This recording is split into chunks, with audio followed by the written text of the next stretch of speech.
So brilliant. Janelle, we're in real danger here of going off subject because we've known each other so long and worked together for many years. But I have got some notes to make sure we keep on topic. Yes, well. exactly. So I hope most of you in the room know that professional development is a really, really big part of what we do at HOSPA. It's our foundation, really, and what we were built on over 50 years ago when we were first conceived as then was BAHA, now HOSPA. Can we say, though, we weren't involved at that time? No, I'd just like to put that out. Yeah. The 50 years. Way before our time. Thank you. Way before our time. But I thought it was very important just to make sure that people not only know that we do that, but a little bit more about it, because I'm not sure everyone does know just how brilliant it is. So can you just give us a really quick summary of the topics that we cover and how it works? Yeah, okay. So we cover at the moment finance, because obviously that's our background from the 50 years. So we have programs in finance, we have programs in revenue management, and we also have revenue management for short-term rental as well as hotels. That's one of the newer courses.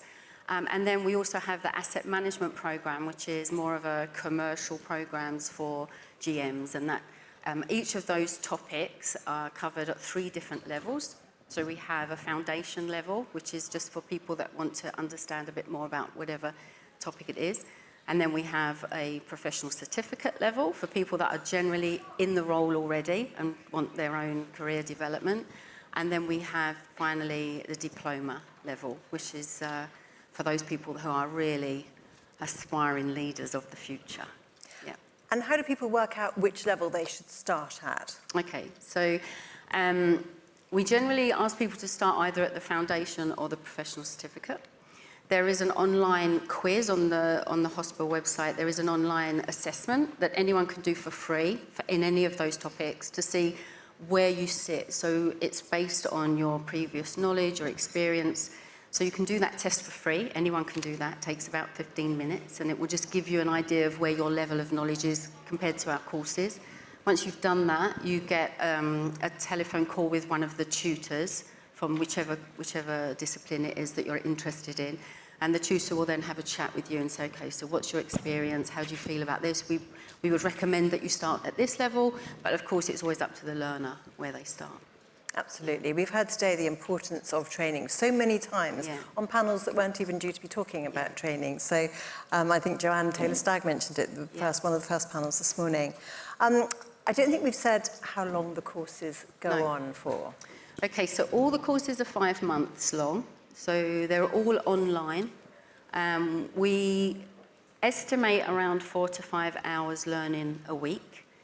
The learning is all self-paced for you as the learner. So you're given all the content at the beginning, and then basically you work your way through that.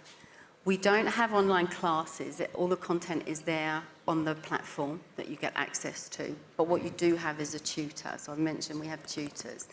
And during that 5 months program, there are certain assignments that you need to complete. And there is, for most of the courses, there is an exam as well, apart from some of the diplomas, which is more an applied business project for your business. But then there's the assignments and an exam, online exam. And what I always find fascinating is that somebody could be working anywhere in a hotel and can just come and do a revenue management course and then progress into that. But what I love seeing is when you'll have an existing general manager who maybe is feeling vulnerable when it comes to revenue management or finance or whatever, and comes and takes that course, not planning to change career, but just broadening their knowledge. Absolutely, and I think this previous panel, they were talking a lot about cross-training and cross-exposure between revenue and marketing, for example. And I think we do have a lot of people that come on the course that it's not their area. Revenue management is a good example, actually. Revenue management is always the dark arts. Now I'm so happy being a revenue manager and being in this field for a long time. I'm so happy now to hear that finally revenue management has the recognition it deserves, that we are now seen as commercial managers, that we're talking more about profit and not just revenue. But there are still a lot of people working operationally in properties who maybe have skipped that revenue management piece. So they've gone in, and GMs particularly, or deputy GMs, who have come through a different route. So they might feel that they just want to do that foundation course and just have that idea so that when they go into the revenue meeting, they've got a little bit more confidence to question the revenue manager, to, to understand a bit more about the strategy, to know the terms. That's another way, another very important thing is that, again, front office people might want to do revenue management, for example, or revenue managers also should do finance. It's not just about everyone learning revenue management, although that's my bag.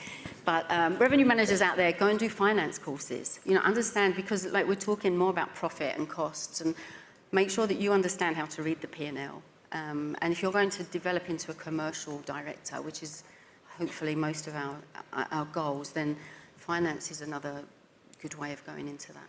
It does seem to be a path now to commercial director, yeah. doesn't it?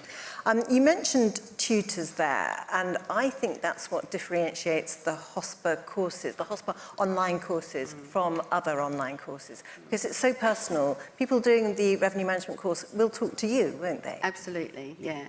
So we have a team of tutors. So I tutor the revenue management programs. I've been doing that for 5 years now. And there are some of our revenue graduates in the room. And we've got people in the room now that are on the courses. So hello to all of you. But we also have 2 other tutors, one for the finance program and one for asset management and commercial program. All the tutors have experience of lecturing at hospitality schools. So between us, we've all lectured at EHL in Lausanne, at Lyon in London and in Switzerland, at the University of Surrey. So we've got that academic and teaching background, but we all come from industry. So I've got a few old bosses in the room actually today. One of them was that gentleman who said something about revenue management and systems. So I don't work with him any longer, wherever you are, Carson. So we've worked in industry, so we've got that sort of balance of industry knowledge and also the academic and the teaching education knowledge. We're used to teaching students as well, hospitality students, but our learners at HOSPA are all people working in industry. And I think what happens is you have a tutor, but we all understand that some people prefer to just be given the tools and to go away and learn themselves. So we won't push you to be in contact with us. We'll just say to the learners, like, we're here if you need us. Here's our number, put me on your phone, WhatsApp me. We have group calls with the groups of learners so that we can give them tips and advice as we go through the program. But then if someone's struggling, we can have one-to-one calls with them as well. So you've always got that tutor support throughout your learning. And we can't really carry on this conversation without talking about AI. It's been a topic so much today. What's to stop somebody on your course, any of your courses, just putting a question into ChatGPT or something, getting the answer, and then you giving them top marks? Yeah. What's to stop them doing that, and why don't, or, well, do they do that, or do they try? Yeah, as if. I'm going to say, of course, they don't, although I do sometimes see the same report coming back with, 2 or 3 times. It all look very similar. There is nothing to stop people. If I set an assignment that said, give me a definition of these different 3 pricing approaches, for example, there is nothing stopping someone putting that straight into ChatGPT and coming back with the definitions and the theory, and it would all be fabulous. And I wouldn't know where they got that from, to be fair.